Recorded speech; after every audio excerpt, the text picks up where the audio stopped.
তো hello friends, welcome back to my mini blog. আর দেখতেই পাচ্ছ বন্ধুরা, আমরা কিন্তু চলে যাচ্ছিলাম আমার বাড়িতে, যেহেতু কার্তিক পুজো ছিল আর আমার মামার মেয়ে ছেলের কিন্তু কার্তিক উদযাপন ছিল, তাই কিন্তু আমরা সবাই রেডি হয়ে চলে যাচ্ছি। সবাই বলছিলাম আমরা, আমি, বোন আর মা, আর বাবার ভাই কিন্তু যায়নি আজকে, তাই কিন্তু ওদের মাকে মিষ্টি এলো। এরপরে কিন্তু আমরা টোটো গাড়িতে উঠে পড়েছি। টোটো গাড়িতে উঠে দেখতে পাচ্ছি বন্ধু, আমার বোন কিন্তু একটা চিপস কিনে নিয়েছিল মিষ্টির দোকান থেকে।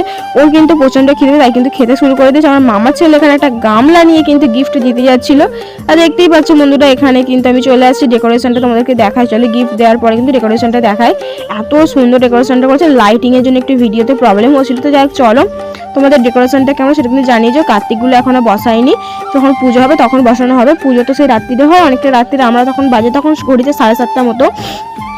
দেখতেই পাচ্ছি বন্ধুরা, এখানে কিন্তু তারপর রান্না বান্নাও চলছিল, আর আমি কিন্তু রান্না বান্নার দিকে চলে আসছিলাম দেখতে। আর এখানে কিন্তু মশলা কষা হচ্ছিল, এখানে অনেক রকমের তরকারি হচ্ছিল। তো আমি সব তরকারিতে নামিয়ে, থ্যাঙ্কস ফর ওয়াচিং। তো বাই, সবাই ভালো থেকে।